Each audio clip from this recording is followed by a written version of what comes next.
We're going to switch to the OPS, which is what we didn't have yesterday. Now we have the OPS in the back of the panel, okay? Which is quite simple installation. As you saw, it's basically just plug and play. You connect the OPS, and then you will have access to Windows directly here. Now, Windows basically works as your computer, exactly the same, but it will now have the touch function directly to the panel. The camera is connected. All the functions are shared with the IFPD. So if you connect a USB stick on the front, the OPS will read it as well.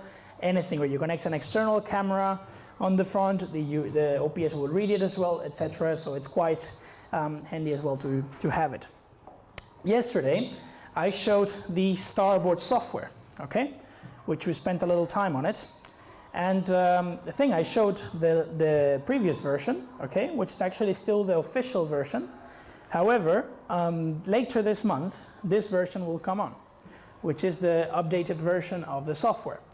Now, in functionality, doesn't change much.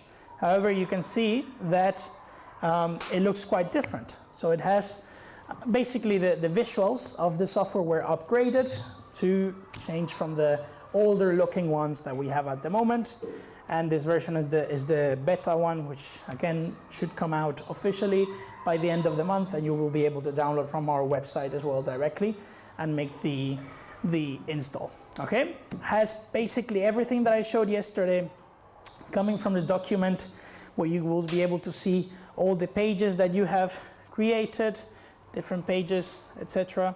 Okay, the toolbar will show writing, okay? We'll show the, I don't even know what I made here, but let's make something clear. We'll show the form, okay? Or the being able to get rid of it with the X, okay? Little simple features that we have.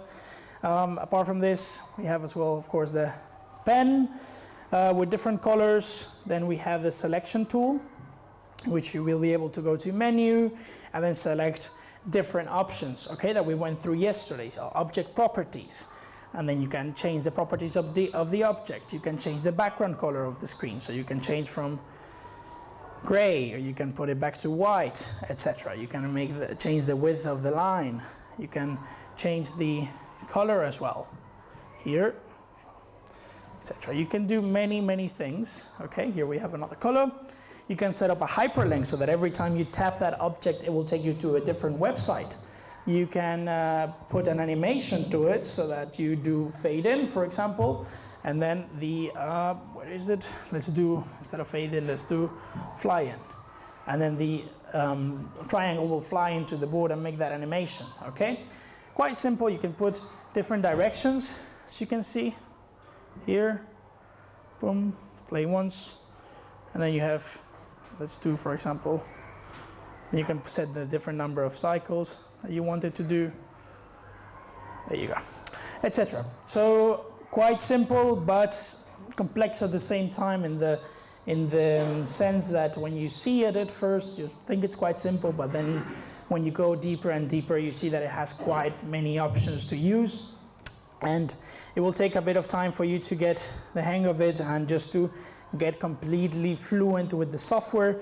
But once you do, it's just really nice to count with so many features and so many options to add to your classrooms. Okay, again, the gallery contains everything we showed yesterday. Architecture, you have different content here, geography, okay, etc. So you have different flags, weather, for example, weather symbols. Okay, the gallery we showed yesterday, everybody knows that it's here and what it contains. Like I said yesterday, sorry, you can load your own content to the gallery. So if you go to this little chest here, sorry, not here, to this files here, you can select different folders. So you go to Documents, Desktop, and then basically you just select the folder where your pictures are located in, and then it will add them to the gallery and you can load them from there. Or you also have the tool to do it from the internet. Again, every time you write something here, let's say you write, let's write here, hello. Okay, then we will go select, and then you will go menu, and it will do suggestions to what you have written. and then it will turn it into text. And once you've turned it into text, then you can basically just search it directly in Google, Wikipedia, etc. Okay? Simple, and then you can bring also those images into the Starboard. Quite simple. Again, simple tools that you can mix with this. The lock tool, you will not be able to move the object. Then you can, for example, as well, once you unlock it, you can set an infinite clone, which means that you can drag as many objects from that as necessary. Let's take it away. You can add to favorites, so that if you add to favorites, then you have this object already saved in favorites, which means that you will be able to have easier access to it. If you go to this favorite folder, now you have this object saved here, okay? So you don't have to create it again anytime that you have made. Especially this works when you have made a complex object, because it might seem crazy, but there are very complex objects that you can create on the software, something that goes in different layers. So for example, you have a background object, a foreground object, and every object has its different properties of being in which floor of the whiteboard they are. They could be in the foreground, but within the foreground they could have the priority of being on top of other things, etc. Those properties are saved here, which are very, very useful from where you want to recreate any sessions that you have made in the past. Okay? So, properties, basically you can change the background colors. Okay? So if we go again to backgrounds here, you can go to line and patternize, SVG, and then let's select, for example, this one. Okay, then we have this background here, and if we go to properties, then we can change the color of the lines only, since it's an SVG background. Okay, or we could also change the background color of the back, basically.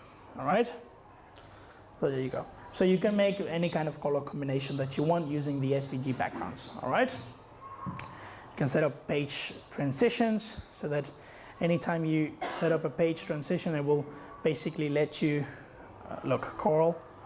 This is the transition that it will do when you switch pages, crossfeed, you will see here. All right, it basically gives you a preview of how it will look. Okay, then you can go to View.